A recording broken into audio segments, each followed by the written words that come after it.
Halloween on the 31st is a created media empire, much like Christmas is a created media empire. The whole point of what All Hallows Eve or any of the other pagan belief systems is at a time where the dead or ancestors talk to the living and that you make prayer offerings. Halloween has been bastardized by the media and marketing agencies to make money. There's a reason why you look at the costumes and you see women dressing up in the women clothes and the men dressing up in the men clothes, and then all of the different costumes that make you look like not man or woman. It has nothing to do with the celebration of Halloween or All Hallows Eve or Samhain or any of those other expressions, because we weren't in that culture then, and that culture isn't alive now. So to say that there is an atmospherical effect is absolutely wrong. There is a crown chakra effect that thins the veil based off of the belief system that people have.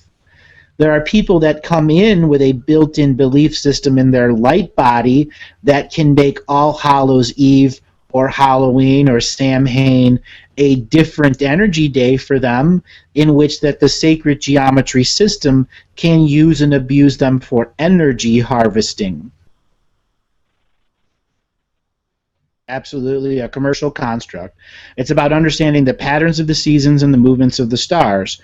There are times that you have an All Hallows Eve that doesn't have a Friday the 13th. Ooh, well, people don't realize that the myth has that involved in it too. So to really have a Day of the Dead where the dead are honored, they're able to speak to, that means the local mediums of the village, before they were destroyed by the different religions that came through and said that they weren't real, they honored that and basically helped you go through the mourning process years after a loved one has died. In the old days, oftentimes the loved ones died on the road or traveling, and you never knew what happened to them. And there was this spark in your heart that wanted to see them come home one day in the future. And these days, like All Hallows Eve or Samhain, were used at the local cultural level to make sure that mourning was done right, and that a soul that might be trapped, that has died, that never got an acknowledgement of the people that it loved, that it could receive that message and pass back onto the light to incarnate back with that family. Now, for those people that are grumbling and saying, I'm a light worker and I've seen ghost infest people every Halloween and I see the worst of the worst out, well, it just means the bad guys came to your neighborhood during trick-or-treating time. That's all that it means. You know, this is kind of rough and hard and tough for people to understand that this mythical thing that's Halloween that I'm telling you is a media creation, because it is, just like Christmas, just like Easter, just like the Easter Bunny. It was hijacked for a reason, so people could never truly mourn and pass on their loved ones, because if they did, the reincarnation system wouldn't have anybody in it at all. That's why they took those places and those times and those events away from us, so we wouldn't be connected to the world and the universe of life. Christmas Eve or Christmas Day, psychically, is way, way worse than Halloween. Every entity is on feeding duty, waiting for someone to have holiday charm and spirit so they can steal it from them. It's like all the deer have come down to the watering grounds and all the lions are circling the watering grounds while everyone's at Christmas. That entire season, from the 24th, 23rd of December all the way to the 2nd of January, is mass feeding on humanity by entities. Halloween pales in comparison to that date. And I'm a huge Halloween fan. You know, people have heard me say about, you know, I spent a time as a professional Halloween person, you know, haunting and doing stuff at a professional level and stuff that I shared privately with. I enjoy Halloween. I've been a person that's been at the haunted houses scaring people. As a kid, I enjoyed it. Why? I knew it wasn't real. I knew what it was. And when people come to a better understanding of what's in our environment, what's around us, that we create our reality, that we manifest our reality. Even with our unaware thoughts, we are manifesting reality. So for those people that have extreme fears of spiders, guess what? Halloween, you're going to see a spider. That's what it really means in the most basic moment.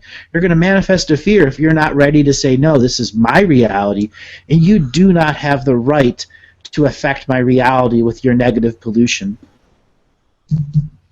Let's look at Thanksgiving as a metaphor.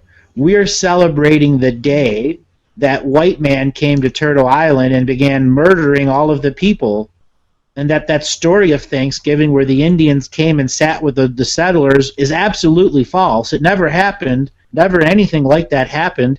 Immediately they were right away fighting each other and exchanging blankets that had poisons on them. We made treaties with them that said we wouldn't advance beyond the Appalachian Mountains. We're 50 states now, coast to coast. That's what Thanksgiving's celebrating. Is that tacit consent to ancestral debt that we created? Yeah, it is. Does that make Thanksgiving bad? No. It just makes it a cover-up of all the tacit consent we've given away for our 200 years of American history that we're now celebrating once a year as a family because it's our legacy. Legacy of what the ancestors created as debt, as spiritual debt, and now that it is part of our holiday system, the awakening is going to look at our holiday system in all dimensions, time streams, angles, and begin to remove the affronts to universal law in which we created ancestral karmic debt and passed it on to a future generation to celebrate it as great light and not debt. You've heard me talk about protecting your dream space, protecting your bed, the four corners of your property, the four corners of your home, outside of your home, the inside of your home. That's the time to do it. You're going to be sharing the dirty energy under you with the family and your Uncle Ned that only talks about politics and never lets you get a word in edgewise. You're going to be having your great Aunt Tula's fruitcake that no one ever likes, but you have to taste it. Because if you don't, your mom's going to slap you across the head. You're going to have the best manners at the table, and you're going to have to do what social 3D contracts say that you're going to do. Protect yourself. Be yourself. Allow yourself to have no limitations in that cultural clan environment. Allow yourself to be free and open, but at the same time to not take on the pollution of others just because they're families in this perceived mechanical sacred moment of a holiday celebration. Holiday celebrations have mechanics behind them, and spiritual scientists have known this for tens of thousands of generations and have used celebrations against us. A celebration that you did 600 years ago is still affecting you now. Oh yeah. We all out of our past, present, and future lives simultaneously existing until we put in the hierarchical order of the I Am Self, because the I Am Self is the peak of the hierarchical order in a whole hierarchical system. So all I Am Selves and all presences are equal. When we look at that mechanics and we look at the mechanics of what a holiday is, you can be a sovereign being in your own sovereign energy field, not taking on the karmic pollution of others, and still be yourself without fear, worry, envy, resentment, or the anticipation of psychic debt coming to you because you didn't pass the salt in time.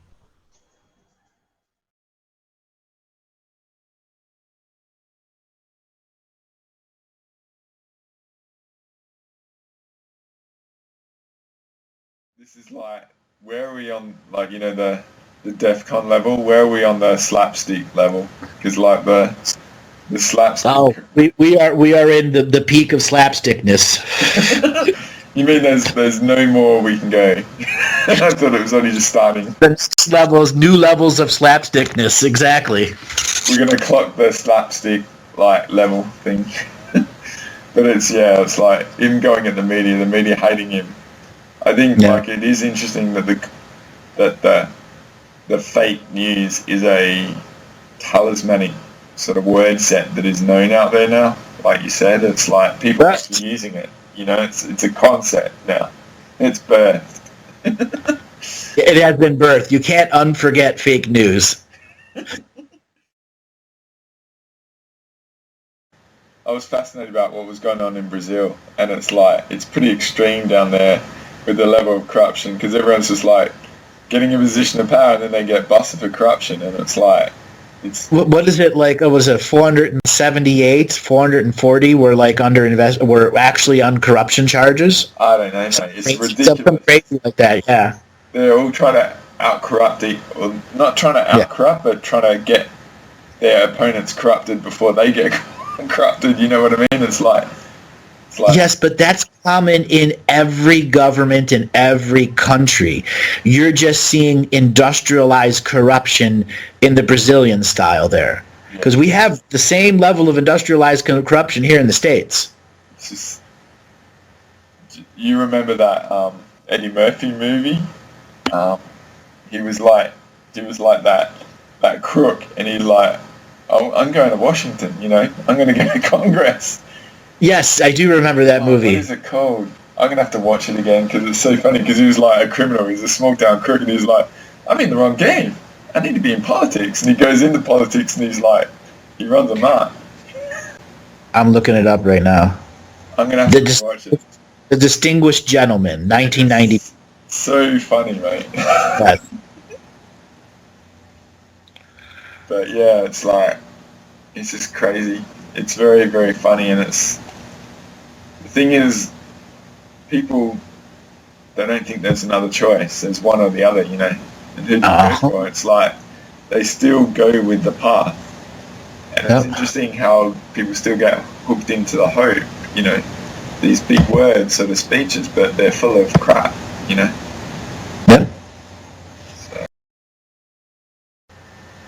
So I mean, like I said to you before, it's like the truth and authenticity, it's the most efficient way to be, you know. If you just are your truth and you are honest and you do the right thing, it's like, you got nothing to worry about, you know. That's right. It's very simple.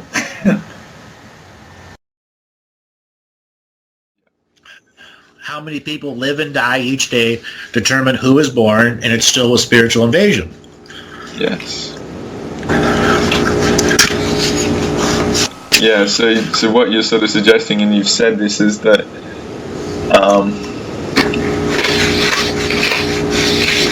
like, in order to get into the reality, there's a sort of threshold of the total that can be here, and so then there's like then the battleground is actually who gets into the souls of those that are replacing those that are taken. In the system that's being controlled under the Babylonian money magic system. Yeah. Versus one of the any other thousands that exist there. Because each subsurface reality has its own version. We may not be as controlled as we are, but they're just not harvested as much. The surface world is harvested the most.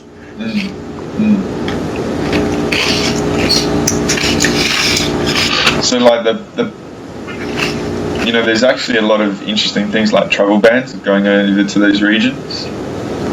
Like, but then they allow the soldiers to go over. So is there an effort to actually trigger the Patriot programming to lure? Absolutely. Yeah, lure potential opposition in the system over to those regions and obviously smash them. Like, there was a really good, like, you've done recordings with Doug Steetrick and stuff like that, and he's talked about, you know, the technology that's locking down, like, haunting sort of dimensional sort of maybe demonic sort of spirits that are over there that get messed around, and they put bases on them. So these individuals that have no psychic defense are put into, like, you know, like the worst places, and then they get hooked into that stuff, and then they bring it back, you know. Right. It's like there was a really good Eric Bana movie, like 2014. What was it? It was exactly about that, a group of Marines that go over. Do they go to like an island? No, they're in Iraq, and they go into this like cave. It's like a horror movie. Oh, okay, I remember. You and I talked about this movie before. Yeah, what is it? It's I gotta look it up. Deliver Us from Evil from 2014. and Eric Banner's this cop, and they have this priest that comes in, and these military personnel that went into this cave, they get possessed by a really nasty entity, and then they come back. Yeah, it's like it's total metaphor of what's gone on. Uh-huh. Yeah, it's a good one. But I was sort of suggesting a pattern that messes up potential powerful beings that are in the system that don't know it. But then there's also the death thing. So the troops are actually, triggered by the Patriot because maybe in their region they've got no opportunity in this reality. So that's a path that they go, and then they get churned through the system. That's forced evolution that is being supported by Patriot programming. Yeah. That's upside down, inside out. Yeah. When you sign on the dotted line, you sign your life away. They do whatever they want to you. Yeah.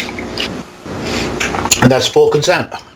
Yeah. Now, they already have full consent over you at your birth. It's just reaffirmed hundreds of times. Let's use different language for consent, like chain of command. Respect the chain of command. Because you have to take the orders of your superior. You know what I mean? A hierarchical order, exactly. Yeah.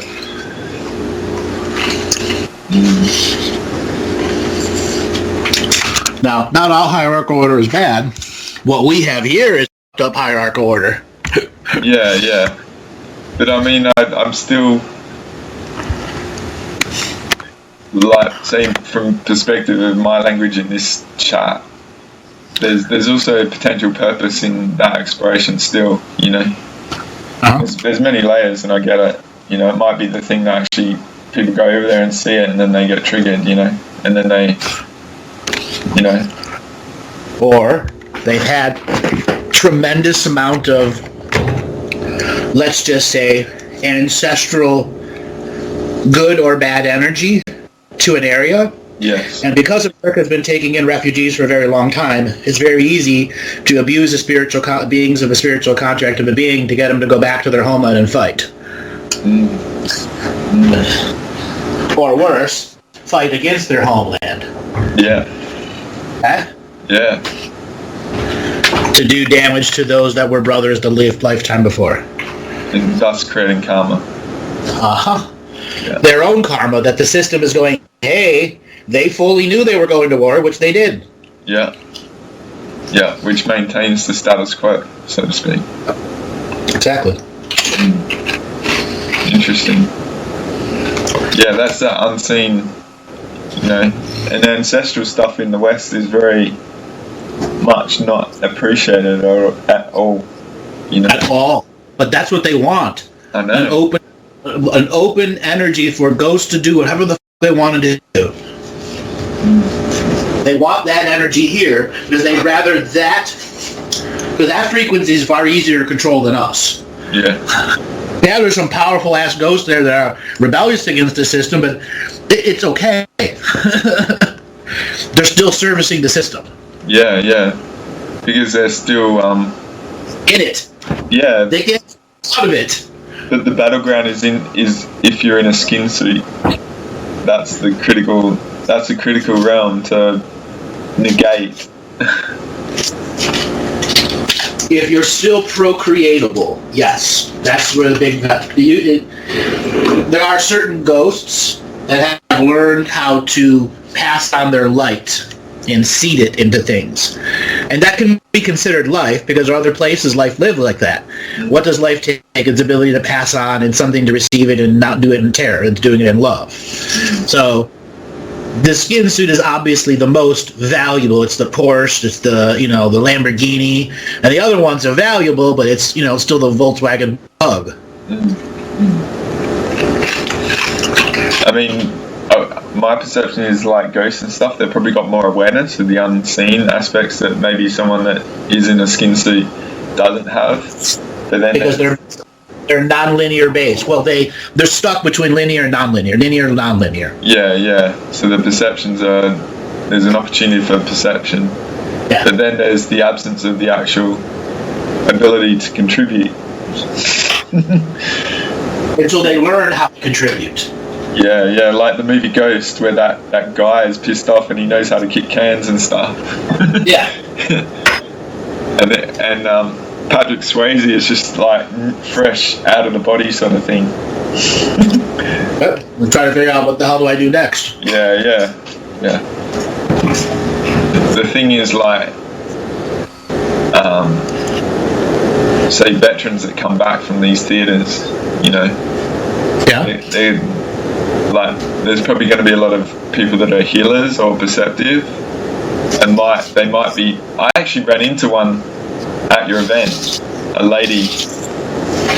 She sat next to me in one of probably the last groups, and she was actually like a theatre nurse that was in triage, you know, in a battle zone in Afghanistan, and her first day there was like a mass sort of attack of her outpost, and she was in the middle of a major battle, you know, like she fresh off a plane, never experienced this shit, and like totally under threat for her life, you know.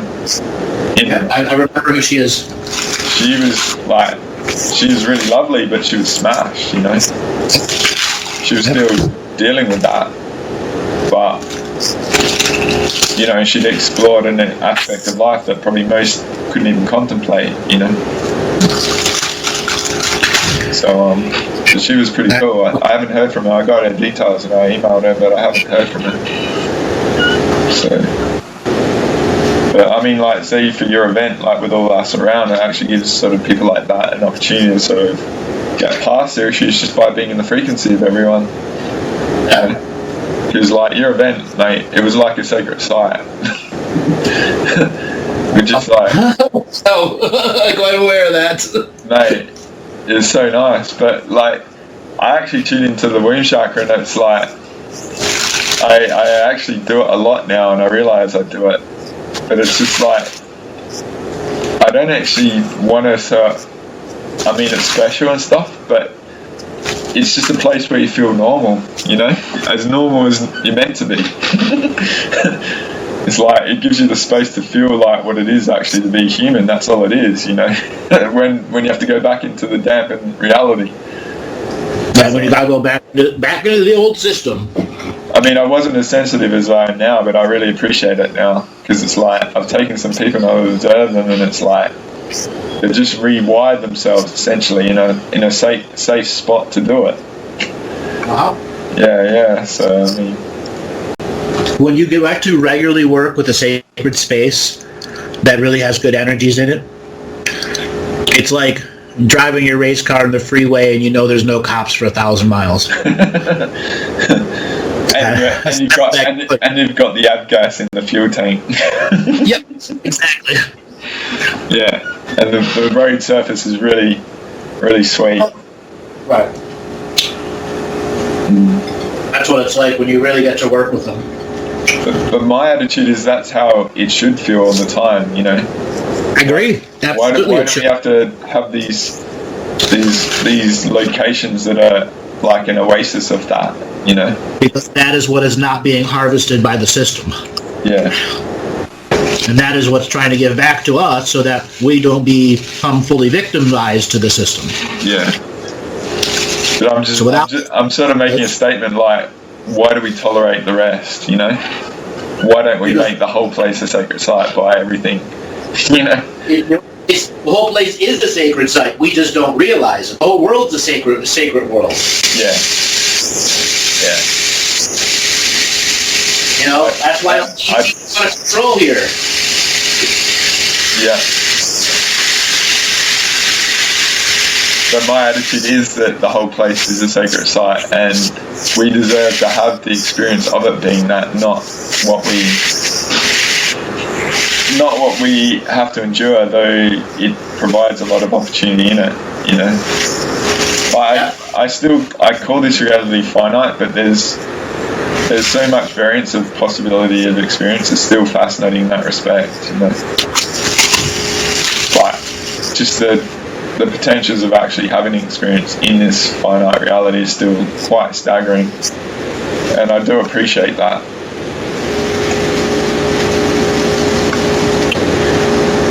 We live in a truly unique place of space-time. Yeah. World. And we're only beginning to truly understand its value to the rest of what's out there. Yeah. The rest of what's out there. And that's, again, why we are experiencing war now. As above, so below. There were hundreds of wars outside of this world that were about this world that never realized it was about this world. In where I lived, there's 26 churches, 18 bars in the little town that I'm in, which is half the size of Yelm. Okay. And no Walmart. Yeah, I get that. Christian in the US, especially in the middle sort of stuff. So you had a lot of... It's very, impressing on people, and they're very hard to let it go, that's for sure. So you had a lot of broken recovering Christians or recovering Catholics who chose an alternate religion just to stick the middle finger into the religion's eye. And that's not a way to go into a belief practice. No. It's like... Yeah. And then you combine, how haunted the area was that I grew up in, and I've told you the stories. But the seasonal ghosts that would come around, bad. Like this time of year, February, March, they're all starting to make their return from the outer edges of the city to the inner edges of the city.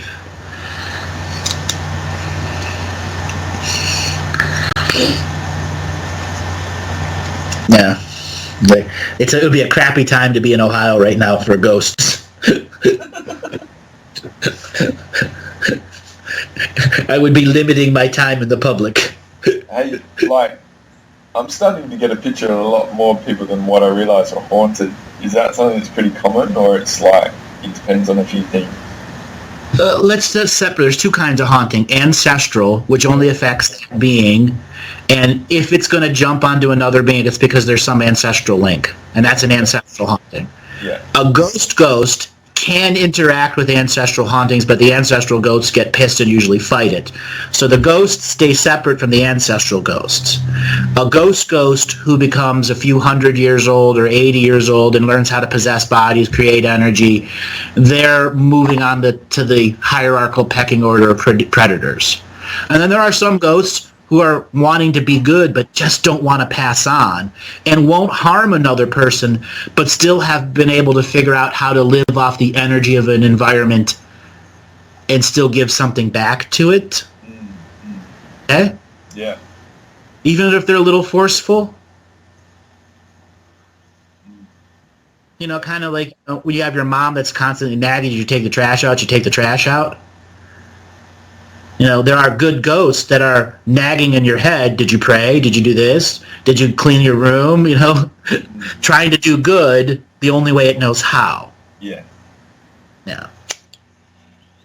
So yes, haunting is a lot more prevalent than we consider it on the ancestral side. On the ghost... Yeah, right, I was going to say that because the ancestral thing is totally, apart from sort of the Asian sort of element. Yeah. There's no concept of it at all, Well, no. The Native Americans and original peoples around the world all honored the ancestors that figured out, they passed on. They understood that part.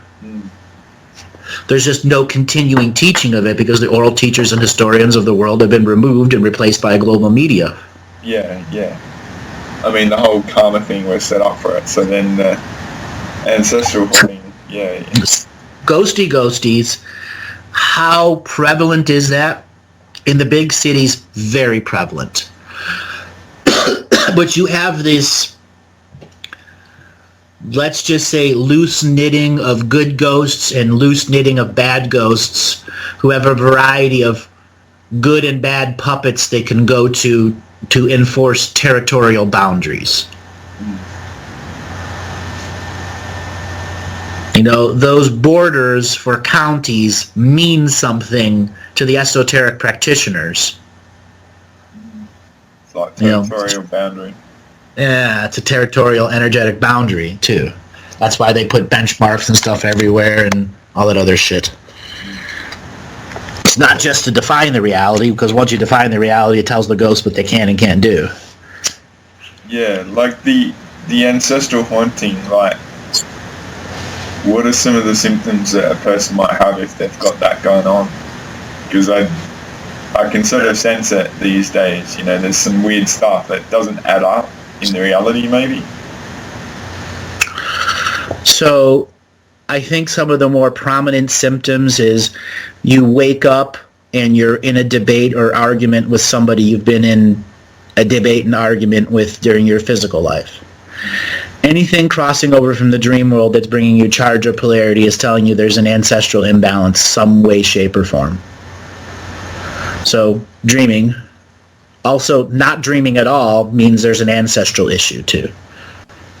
So for those that, say they haven't had dreams in years or don't remember any of their dreams, it's because there's ancestral issues going on and their spirit is resolving such high ancestral energies that the I am self is unable to truly understand the density of what they're trying to resolve. And, something does survive the dream, the I am is just not aware of it. So there. Ancestral versus ghosting. There'll be a lot of signs in your life that chaos is coming, and if they use hindsight, they will know that it was coming, but they just ignored it. Yeah. Example, like, let's say you trip and you drop a bunch of your books, and, you're going through putting everything back together, and somebody comes in and calls you messy, and something else happens, a series of events. That's chaos. And chaos generally means ancestral haunting is beginning to turn up a tornado or a thunderstorm or a hurricane in your life. So there's plenty of forewarnings to ancestral energies. But because so many people are stuck in the abyss of ignorance, they don't understand those warnings.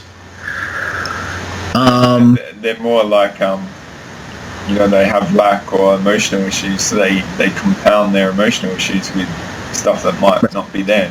I get it. So people that have, let's just say, a little bit of weight issues, doesn't matter even if it's 1 gram of fat, if their mind are believing they're having a weight issue, that is almost always a presence that the ancestral energies are trying to help you revise your residual image.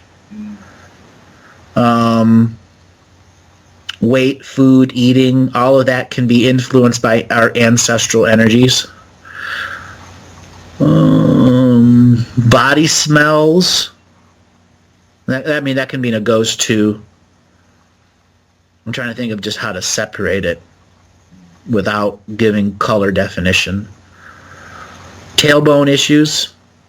Obviously that's when you find yourself in a fixated state, whether it's like sitting in front of a computer, doing a repetitive job, you've done the same body positioning in other lifetimes, and that can be an ancestral representation of you have to break the cycle. Fixated body positions. Yeah. Yeah. Interesting. Yeah. Because that, when I'm scanning people in their spinal column right away, I can tell if they're fixated. They have a fixated mechanical walking system that is, not natural because, there's a lumbar muscle totally out of place. Yeah, I get that. Yeah. Now on the ghosty side, it can, it's similar in concepts, but more smells will come out of the body. You'll feel the cold spots. You can feel the change in the magnetic resonance of the room. Voices in your head that are not yours. With personalities and comments that don't add up. Nightmares, obviously anything affecting you in the dream world that's creating an intensity of fear. Yeah. Those types of things. And obviously stopping your own paranoia is what, immediately castrates the ghosts or ancestral energies. Yeah, know thyself and pull yourself back. Yeah.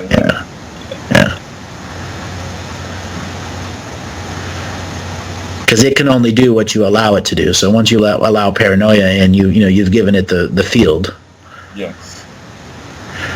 Yeah, you've empowered it. Yeah.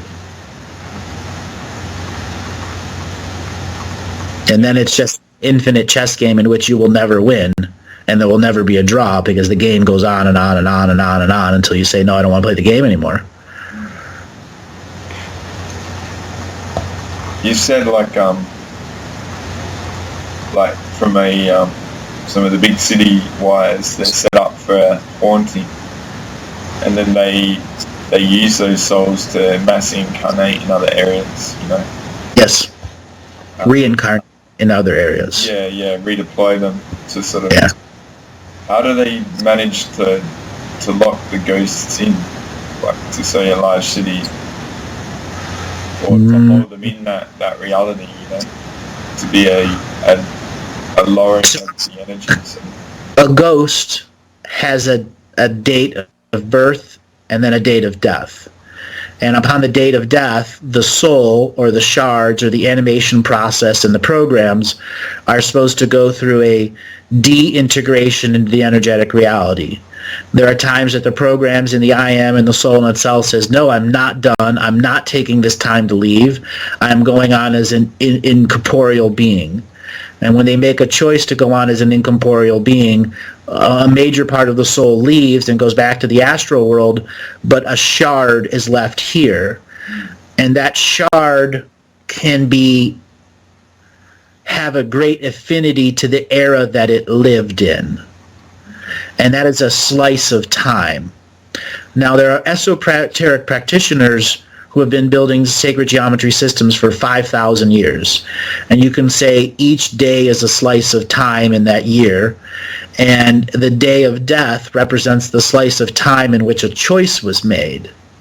Now, 500 years later, the place is totally different, but the choice to stay in that frequency of place, the color will be different, and the ghost may not recognize any of the world, but it still recognizes the regular reincarnating souls in which it may have had previous contracts with. Yeah. Now, after being alive for a long time, the ghost kind of realizes, if I stay in a place that was my death, inevitably I will find everyone that I've lived with before, and they may resolve for me, or I may be able to learn to live forever. Disincorporation is a choice. You don't have to go to the astral world. And a ghost can remanifest into a physical body. Our belief rules just don't allow it.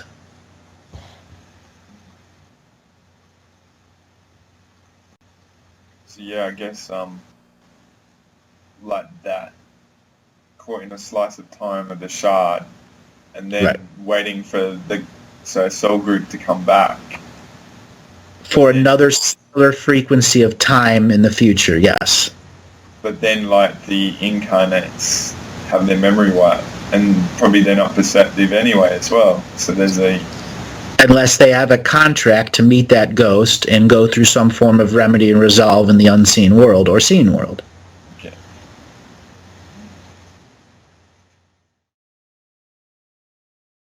There's a potential for a misunderstanding, and the type of misunderstanding is Ireland has been under so many massive timeline attacks that almost caused additional paradoxes. It was a massive battleground, like a World War I trench warfare, but on a timeline scale. So there's tens of millions of time travelers that caused major benefits and disasters throughout the Irish expression. And it's ultimately the church and the post system and the time travelers from the church that forced the mass evacuation of the Irish Isles, which included the ancestors off the land. So once they vacated the ancestors off the land, the newly dominated, controlled people that were reincarnating on that land were coming from a London expression of sacred geometry. So all those beings that were dead and that were ghosts that were trapped in the London expression suddenly found the light, got a 5% life review, and all of a sudden were Irish babies being born on a farm during the potato famine. Yes. There's like a big bank of ghosts all throughout London and Thames and all throughout there. They did that on purpose. They wanted the dead to be trapped in their cities. And this is all throughout the major sacred geometry cities. They do the same thing. They trap the dead in the energy of the buildings, and then once they need to rapidly reincarnate in a place because they're kicking the ancestors of a particular place out, they can force reincarnate those people who are stuck in those buildings, those dead people or ghosts who are stuck in the sacred geometry buildings.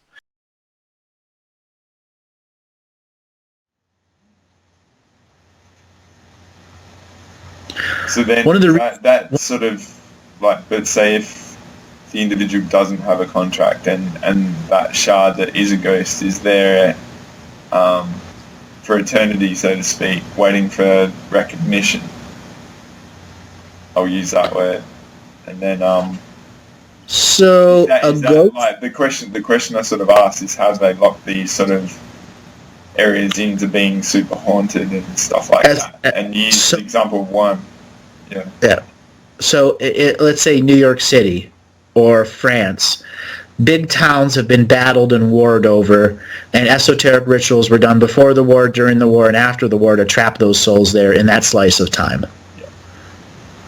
Plus the trauma, hurt, anger, etc., etc., etc., combined with the bringing in of hierarchical ghosting systems from other cities to create an unseen hierarchy within the sacred geometry, churching systems, making sure there's feeding grounds for these ghosts, because when you have thousands of them, they need things to feed on, and that's why they want crime, hate, and murder and stuff like that in cities. So, it's the people's energy that's keeping them fat and able to stay here.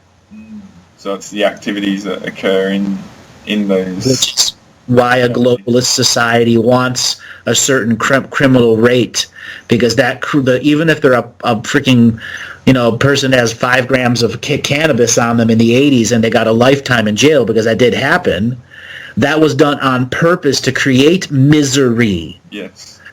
Do you know what is in America? They had 6 million or 5 million population in prisons. It's the most imprisoned in the world. Yeah, it's crazy. That creates the perfect soup to have armies of these unseen entities, and from a variety of eras of time. But that, like, I worked out that all that sort of emotional sort of dis-ease is used to lock down the grid as well, the earth, right? Yeah, so that's channeled through dark rituals. And because we have not had a new American head of the Supreme Court elected, those dark rituals are nowhere near as effective going forwards and backwards through time. Somebody has to be the contractual positional placeholder in society to make sure the negative sacred geometry systems stay in place.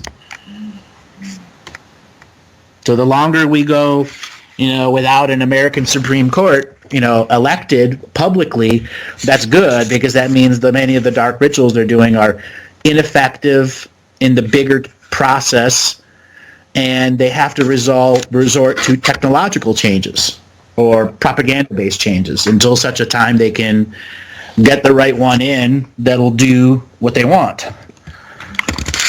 Like, since I haven't caught up with you for a while, I've actually worked out this sort of script of a few themes to put together, right? But I'll use it here as one example, because, like, you and I said to you, it felt like that the reality wasn't harvesting enough energy no matter what. And so there was sort of a disintegration in the fabric of the unison of the disunity reality. So say that sort of, that one little issue that you're talking about, there's no apex of that figurehead, or that sort of contract holder in that position.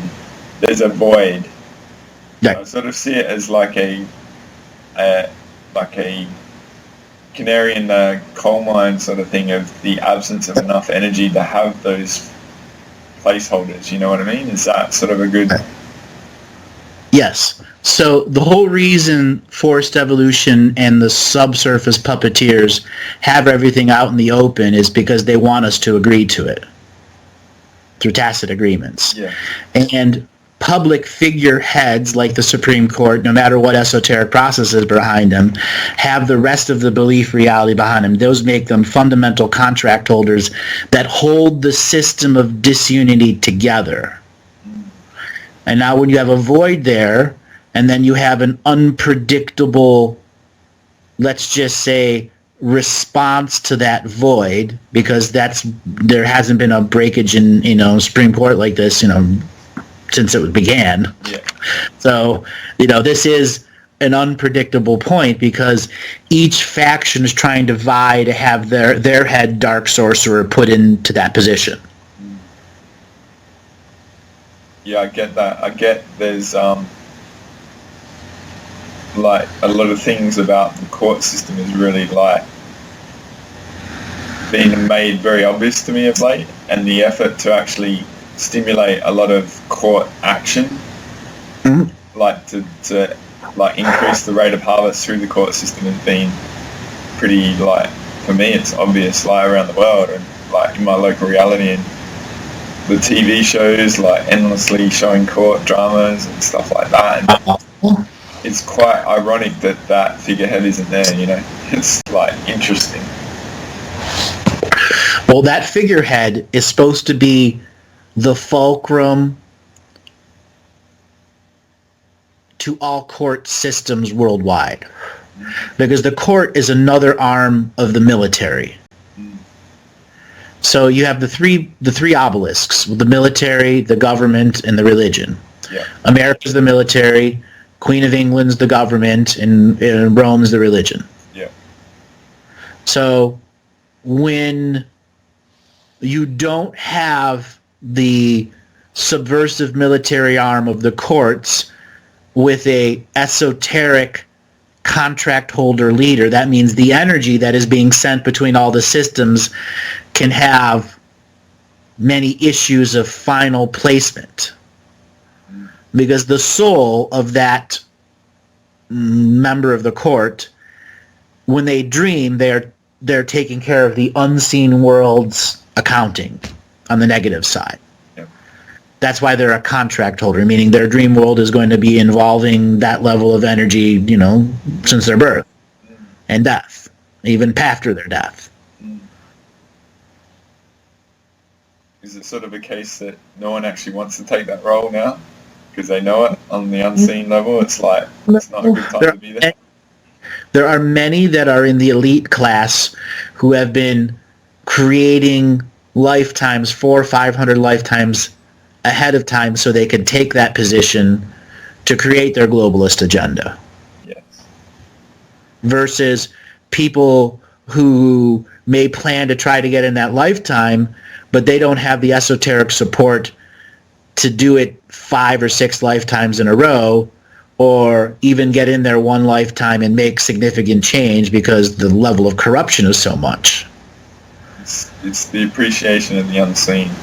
Yeah. Like, there's just a non-comprehension of it, Right. Interesting. Yeah. I also saw that the Attorney General has been targeted over there as well. Uh-huh. So it's like the key sort of law contract holders, like that Attorney General sort of role. I find it quite fascinating, because the one here in Australia is very interesting at the moment. Mm-hmm. It's like they impose the laws that impose like loss of freedom and stuff like that. But that was interesting chat. Thanks for that. The ancestral haunting, mate, I get that. It'd be good to put out there, because people then can reflect.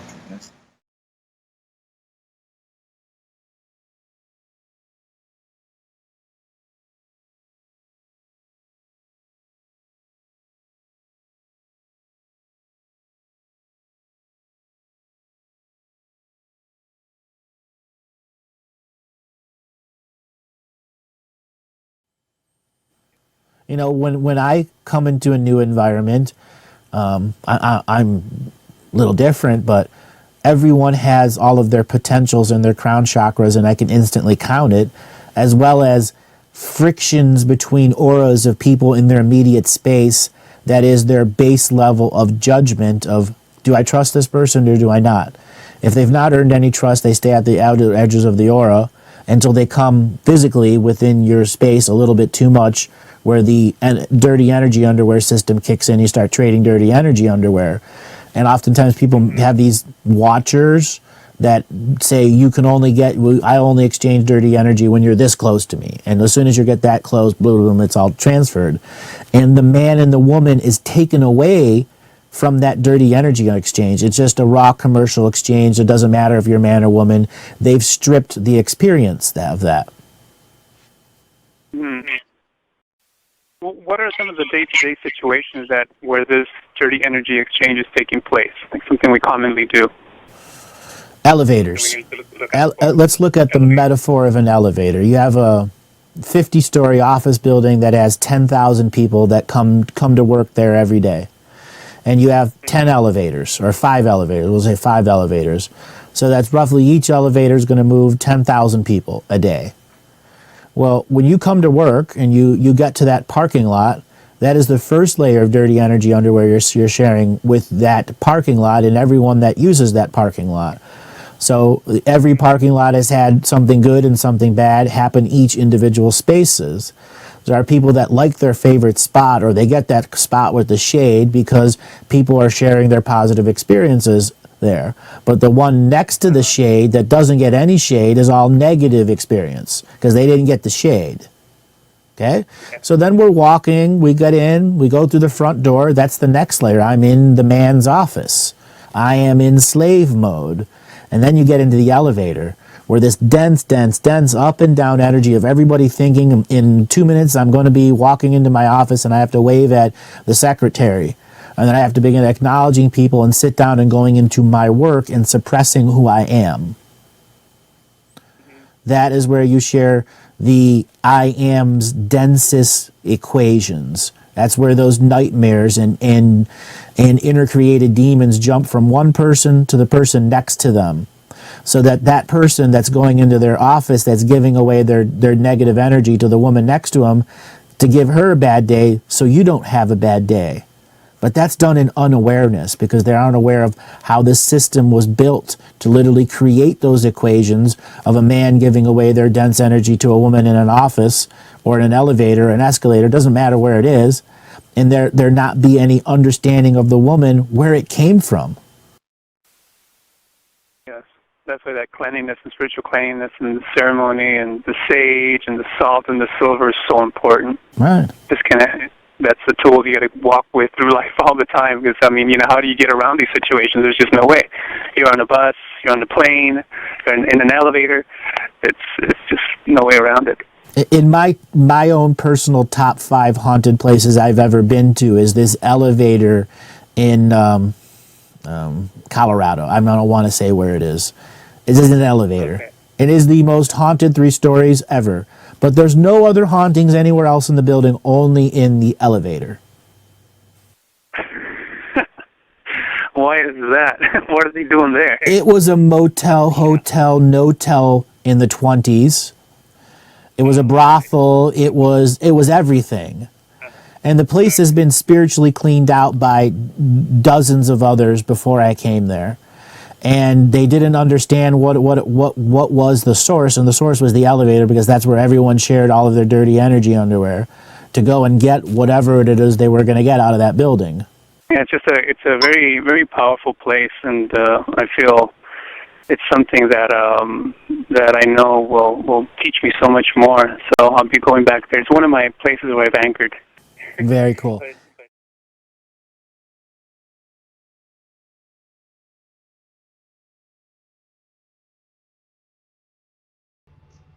Thank you, Andrew.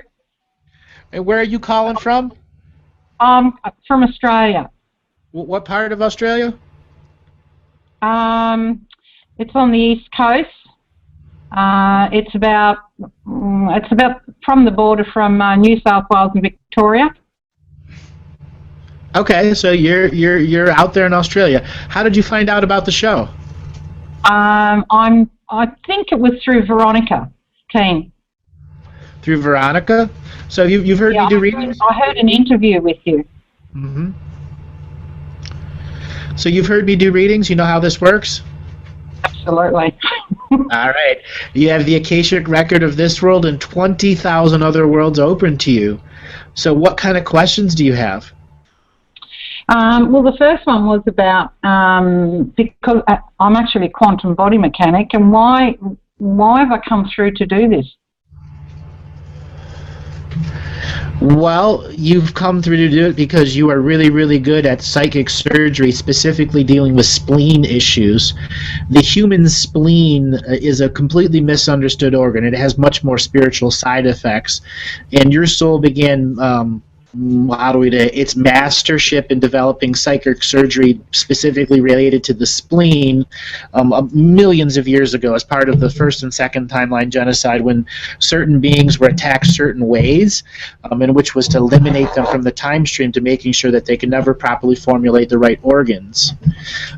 So you could go back to the birthing process, and as a psychic surgeon, using this quantum interaction and touch and feeling and all the other things, you were able to really organize the spleen back into what it was, put the hierarchical order of the organs back into place so that the gallbladder meridian wouldn't be overridden by the adrenal glands. Wow. Well, that sort of explains another dream I had on about the 5th of November. I first thing every morning I think, well, where have I been and what have I dreamt? And I had been talking to someone about overwriting the DNA. And I actually saw a tracing paper overlaid over a blueprint. Yep. And the tracing paper had markings on it. Yeah, it's called a template. And that template is a way to program the light body by basically putting up advertising signs in the physical body. So every time the light body enters and leaves the physical body, it gets this advertising blast.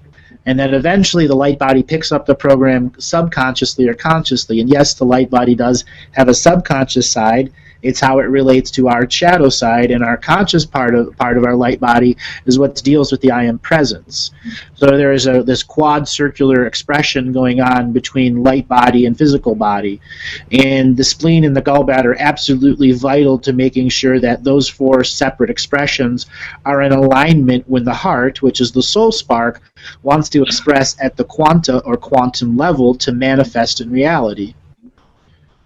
And one of those specific skills you have would be to come in through behind a person where their shoulder blades are, where their heart connects to their spinal column, and you can use your quantum connection energy much like a portal opening scenario, so that the heart has a jump start in creating heart-based portals, reconnecting the physical body to the root chakra through the heart. It's this very specific type of soul surgery that will be very, very necessary with the callous hearts that we have spread throughout all the militaries. Wow. I really didn't quite, I sort of knew what I was doing, but I didn't. Does that make sense? Yes, I do, because you are naturally following your DNA wisdom when you are doing your healing. And it is a roadmap. But it's a roadmap you need to fill in marker stones for. Okay. Are you familiar with how the Chinese meridians are set up? Yes. Okay. So what I would like you to do is do a study on the spleen meridian and the gallbladder meridian. Gallbladder, okay. Okay. And I want you to discover about pathogenic warmth and pathogenic cold. Those are terms in traditional Chinese medicine about how energy is being alchemized by the body, and the spleen and the gallbladder are the major channels for the quantum side, the infinite side, reaching into the body and resolving a finite situation with infinite energy. Oftentimes the disconnect at the spleen is what prevents or creates the roadblock, so the heart is never connected to the spine fully. Therefore, the reptilian side of our medulla oblongata takes over and leaves us in fight-flight mode. This is like the backup mode that keeps the soul here. It's the trap. And we want to begin to disconnect the medulla oblongata from fight-flight choice first into love first. Right. So Wow, that's your okay. DNA change. That's the DNA change. So the heart, you creating the portal, the energy will go up, and then your other hand is going to be literally working, or your energy, however you're doing it, is to create a portal to alter the DNA in the medulla oblongata. So the first choice isn't fight or flight, adrenal gland. And as soon as we can get that gear off, love will be the first connection to the mind, and then there will be no separation of the mind. And that's where the greatest psychic surgery is going to be done, dealing with the dense memories of war, the dense memories of rape, and all of those other things that go with it. You'll be able to clear it out with the instant rush of the quantum energy. Right. I do feel that's what I'm doing, but I couldn't put words to it. Well, you're at a point where you're an adept, and you could easily become, we'll use this 3D term, a doctor in this concept. But it would never be viewed as a doctor of the world. It would be a doctor of the soul. Yes.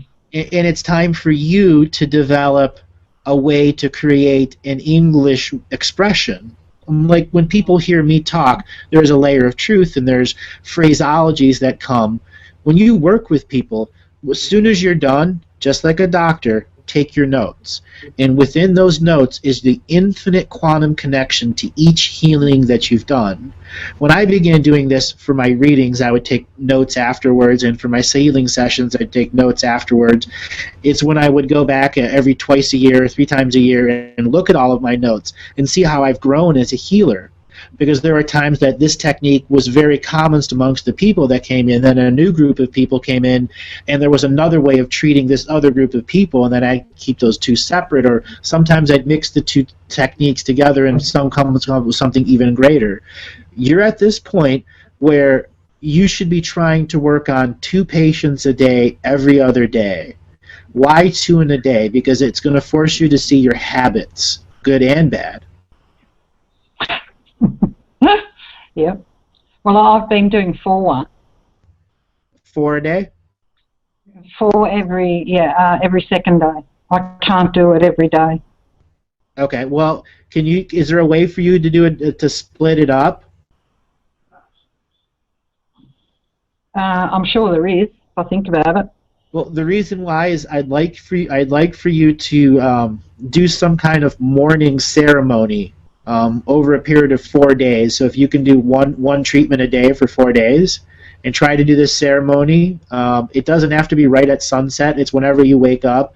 Before you connect into your day, it's important that you go out and get sun, like quite a bit of sun, like a half hour to 40 minutes of sun gazing.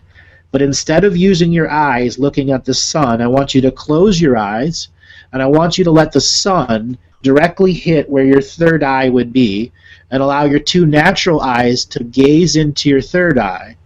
So with eyes closed, you're staring at the sun, and you're going to create a sun portal. And that sun portal is going to really, really recharge your third eye so it can become a much more of a deeper receiver when you're going into these next groups of healings. And for anyone else that's out there that is a healer, it is one of the most beneficial things you can do if you are really trying to recharge your scanning mechanism. Because every now and then we get stuff that blocks our scanners. Most of the times it's our own misgivings. Other times it's the volumes of patients that are coming over and over and over again. They bring entities, they bring garbage, they bring pollution, and sometimes it just hangs around, and no matter what, you just have to deal with it until you sweep the leaves off and start over again. Wow. Okay. Could I ask another question? Sure, absolutely. Go ahead. Why have I felt so shackled this life? I felt it as a young person, and then about 22, 25 years ago, I viewed that I had this type of plate in my back, in my pelvis. Yeah, that's alien architecture. It's commonly an Anunnaki collar system, but you have it at the belt level or lumbar level. You ever seen wrestling where they use a belt as their big trophy? Well, imagine it reversed over your back, and there's this big metal plate over your back. And that is what literally controls your ability to be a sexual being or a sensual being. And it connects you in direct into your fight or flight mode, and it takes sensual and sexuality out of you. And that was an Anunnaki expression to disconnect us as beings as naturally incarnating as male or female. They were trying to get us to come in as neutral, neutral, neutral, neutral.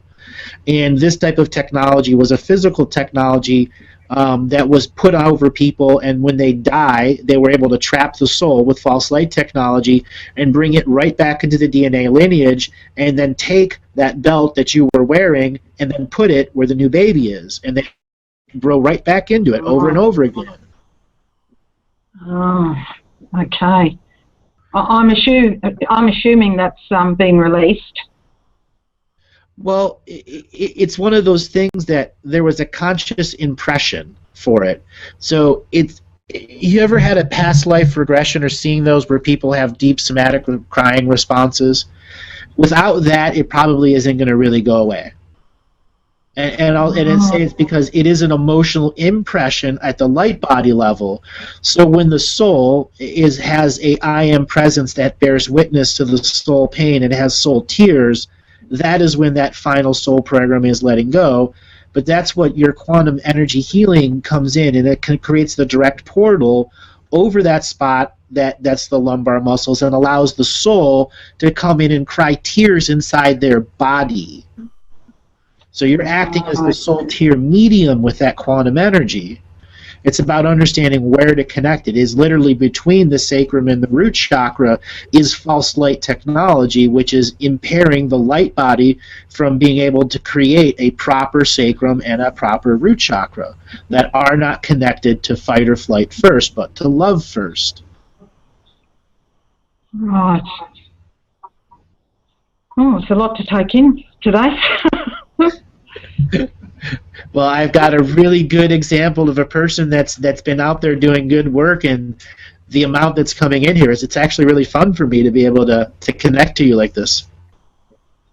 For me as well, because I've really had nowhere to go with it, to ask questions, to do anything, because no one really understood. So I got a question for you. What got you into healing? I nearly lost my son.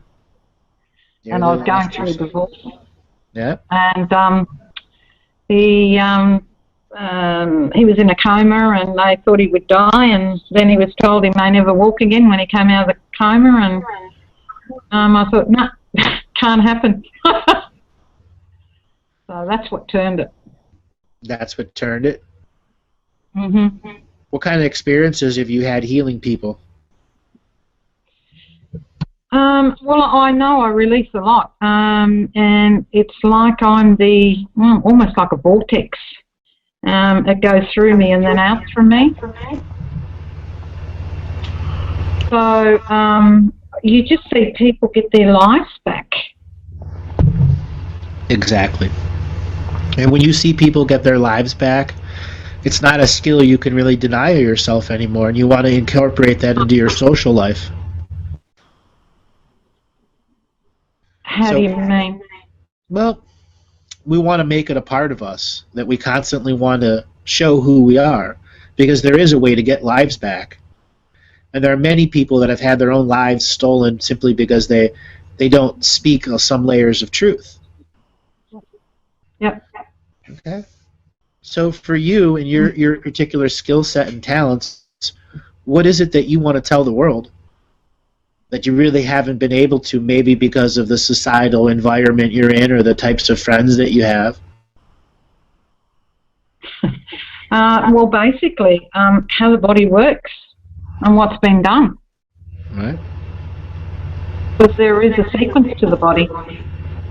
Right. There is a mathematics to the body, too. There is an equation that the spirit adheres to stay a part of this body. And when we learn what our light body templates are for each of our chakra points, we get an overall soul template of who we are as a being. And that's an Akashic record frequency that's available to absolutely everyone. But we have to know the process of understanding what our root chakra means as a red expression, through all the layers and colors of the expression, because there are 7 colors of world here. There are 9 bodies of experience behind this I am presence. That includes all of you out there. That's how much of an inherent multidimensional being we are. Our medicine must reflect that. It must have ways of reminding the self that it does have a pecking order here in this now, in domination and control, where the hierarchical order still exists. And until we uncreate hierarchical order by individuality, we stay here in resolution. And the bodies will need people that can connect them to the quantum level, whether it's through touch, through sound, through remote energy healing, through Chinese medicine, whatever it is. There's a belief system that creates the frequency that allows the body return to the natural radiant blueprint of health. Correct. It's always just, it never ceases to amaze me how they come in one way and they go out another. So what other kind of questions do you have? Anything about the human body? About the human body? I'm not sure. Yes, there was one. I woke up about two weeks ago, and I had scratches on my chest, and it was 2 initials, AK. How many times has this happened? Just the once, and I get a client this morning who's got it on his back. Long-time client, first-time client? This was a first-time client. Where on your shoulder? On my right-hand side. I see it. It stayed there for about a week. Just a second here. I'm going to inspect very slowly here. As the camera focuses and unfocuses again. Interesting.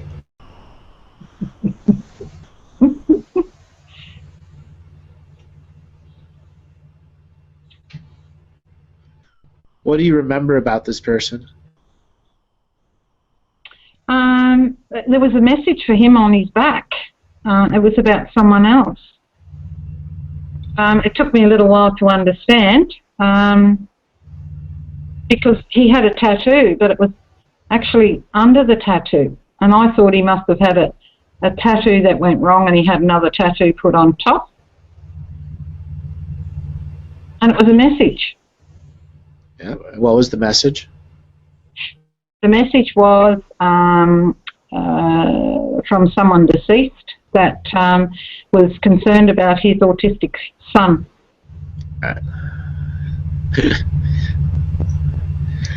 And he wanted the son to come to me, and I said, I can't go there. I can't let him come to me. All right.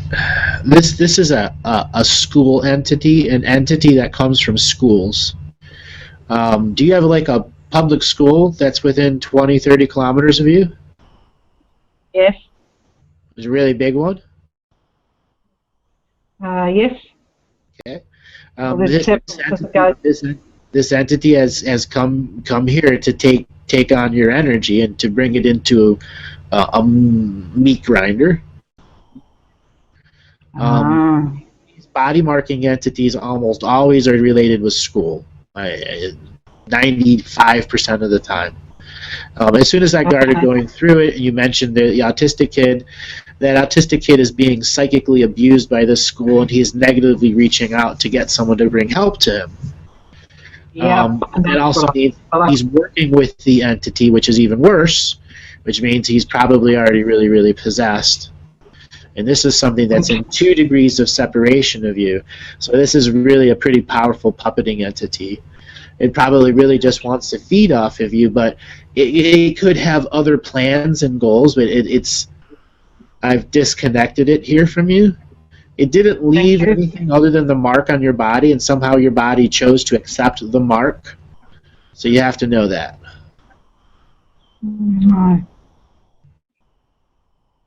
Oh, yeah, I had marks on my arm and on my forehead. Yeah. Well, you need to be very careful when you're dealing with some of these clients. They come as a toxic mess. It's probably going to be a really, really good idea to really sage out your healing room. Really move the stuff about. Begin doing much more ceremonial work in there to clear it out before and after. You might even consider getting a water feature in there. So there's constantly the sound of running water in there. You're going to want to set up some kind of crystal protection grid. That's very, very, very important.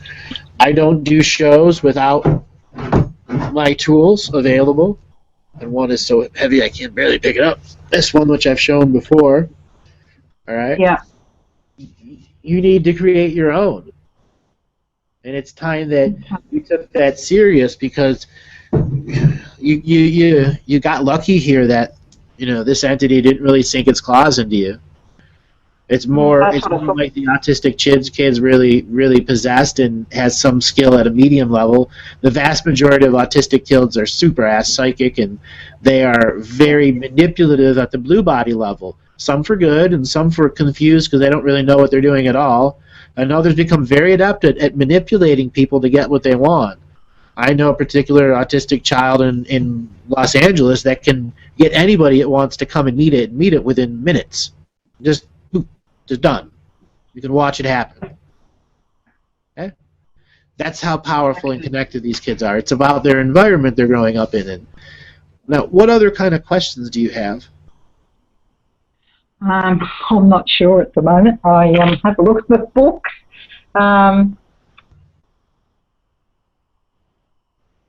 No, I think I've... where do I come from? Where do you come from? Chicken or the egg? What came first?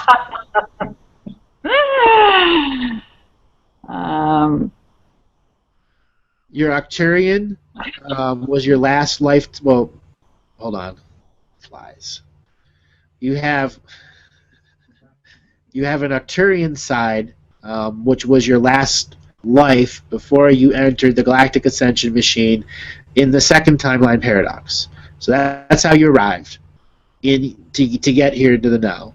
So you started in the second timeline paradox as an Arcturian, and then at the end of the second timeline paradox, everything reset, and you started back as the first one, because every time it's repeated, you repeat all of them simultaneously. And then that time, you weren't an Arcturian, you were a human. And then there was the fourth, and you weren't Arcturian or human either, you were Pleiadian. So in this expression, you are all four simultaneously, plus human. That's what your multidimensional awakening is about, is realizing that you have in your DNA ancestral and cultural memories that allow you to deeply connect to any of those species. Right. Their cultures, their customs, their habits will be second nature to you. Okay. And why is it I just can't seem to, I don't know, get into more grouping? I seem to be like a lone ranger. Well, it's partly because where you're living right now, you're not in the hustle and bustle of a big city that really has the movers and shakers, which means you have to grow a crew. And this is grow a crew. A crew of people. Grow a crew. Okay, yep. Create, almost like in the Lord of the Rings, the Fellowship of the Rings, because this isn't an alone journey for you anymore. Okay. You've realized that it's the healers that come together and change this world. Correct. I do know that. Okay. Well, they got to do that at the grassroots, where they can start sponsoring healing ceremonies for people to come and get healed at, where there's multiple volunteers from multiple sects all sharing the sacred space, while somebody is there tending with the energies to make sure no one is leaving pollution around. Allowing all faiths to come through, all of it to be shown, to not let fear any there, but to step forward as the healer and say we all can come together and make this happen at a local level. There are plenty of sick people out there. Wow. That goes back to another dream I had. Just exactly saying what you're saying. Get more people together. Well, are you ready to lead a crew? Yes. I hope I am. Well, I know you are. Okay, I know you are. And it's a matter of you giving yourself the true permission to taste your own power and create that crew. True. Yep. I had one go at it and didn't work because there was ego involved by others. Yeah. And I just stopped it. You gotta try again. Yeah, okay. Okay. Well, this has been a really, really fun time. We're going to move on to the next caller. Thank you very much. Oh, Andrew, I can't thank you enough. You're welcome.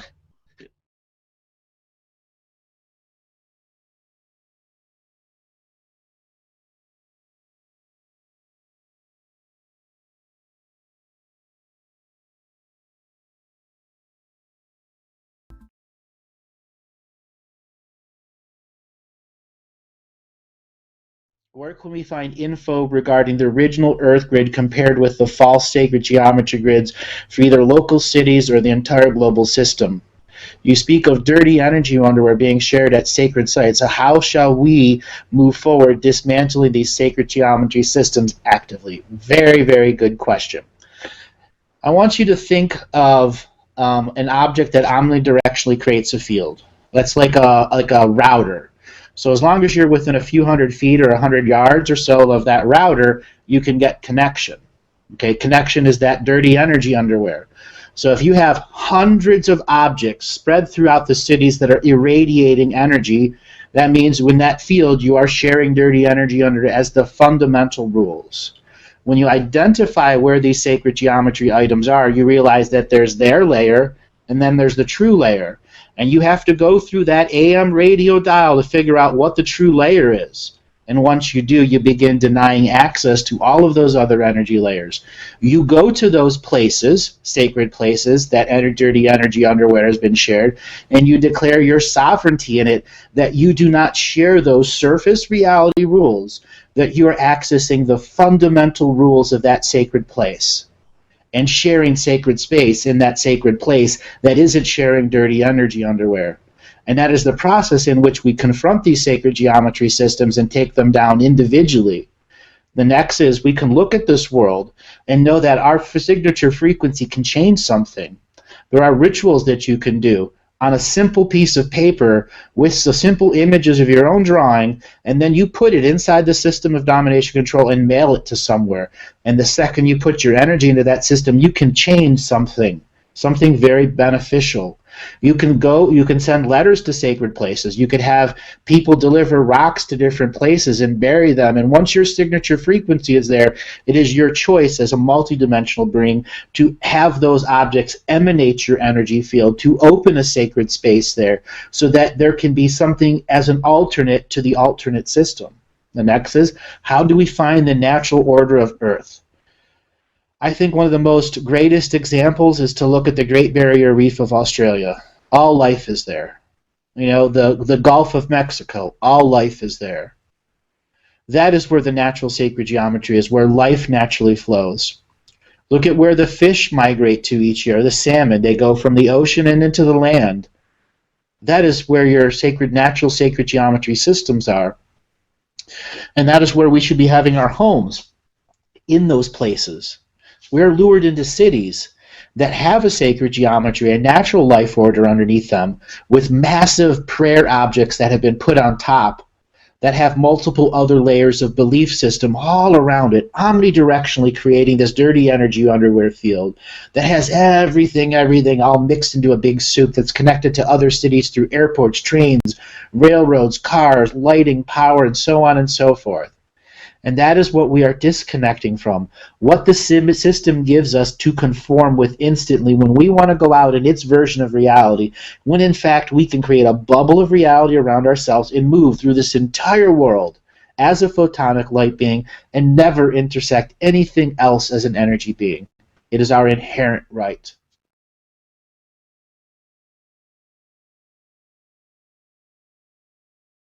Our next caller is going to be 353. Your name and where you're calling from? Is that me? 353, that is you. Your name and where you're calling from? It's Michelle from Ireland. Michelle from Ireland, how you doing today? What kind of questions do you want to ask? Oh my God. Thank you, Andrew. Thank you for all your help with everybody for humanity. And my question is where I live at the minute. I'm wondering, is there a womb chakra near where I live? It's the west coast of Ireland, Kerry, Ballyferter. Okay, just one second. There is a womb chakra there, but right now it has got a number of churches that are, let's just say, capping some energy on it. And it will be a long time before that womb chakra energy opens to a significance, though you can still work with it. What you have to do is identify the main churches that are blocking its energy and go and do some form of anti-sacred geometry ritual there, which is very, very simple. It would involve some of your urine, some sage, and some lemons. All combined in one little drink squeezed up, and you just walk by there and say, I am now using the sacred geometry energy to connect to the womb chakra. Anything that's programmed directly above it is related with this false sacred geometry grid that is infested with light energy, is now separate of your actions. And you will have to regularly upkeep that if you're intending to begin to do ritual work with the womb chakra. Okay, because I make organize. I have been placing it around different sacred places like holy wells. That's wonderful. What kind of organite are you making? I just have a workshop in my shed. I'm making it with fiberglass resin, but I have made some with the beeswax as well. And what have you noticed the difference between the beeswax and the fiberglass? Oh, it's a huge difference. I'm trying to source some beeswax locally because it's such a beautiful thing to have it in beeswax compared to the plastics. Yes, but it is a total living entity. Yes. So what I can suggest for you to do is find something that's in the candle size where you can make something in candle tubes. And then you can make the beeswax ones that are stacked that can be a little bit more effective if you're going to be doing sacred geometry works. Instead of making bricks that have lots and tons of crystals which drive the price up, you can have more filler in there, which is plant material. Okay. So it's like a fat candle, and so you can put more material in it and less wax. And then you can layer sage, light levels of crystal, and all sorts of other things, and those will act as energy batteries as well as energy filters. Yes. Well, I'm lucky that quartz crystal actually washes up on the beach here, and so does red jasper. Beautiful. Oh, it's even better. You got that ocean energy mixing with that beeswax energy. Gorgeous. Sourcing it locally. The reason I asked about that question is because I heard Star Wars will come in here next year to film, and they have been on Skellig Michael doing filming last year, and I just wondered, was there a reason? I mean, I know it's an energy point where they're going Shabelle Head, it's called. Mm-hmm. And I was wondering about helping to clear the land after they've been there, being the master magicians that they are. They're surely pulling on the energy there. Yes, but you must understand they're making a broadcast through time. Just like in the last caller was talking about the different show frequencies, what you're seeing is something that's bringing an entire event there. And that event is connected to many other filming locations. So if you're going to try to, let's say, just remove those energies, you have to realize it's not your place to do that. Okay. Second part is, the place that is the person's place that is to do that would be the guide beings. And if you are going to take any type of sacred objects there, it is no intention of changing that area, but assisting it with energy so it can do it on its own. That place did volunteer to have those people there and all the esoteric concepts that come with it, as well as the belief of every person that's going to see the movie and for every person that's ever seen or read a Star Wars movie or book. Right. Okay. I understand. So that land is blessed with the energies of the now, which comes with everyone's daily problems. Yes. Okay. Perfect.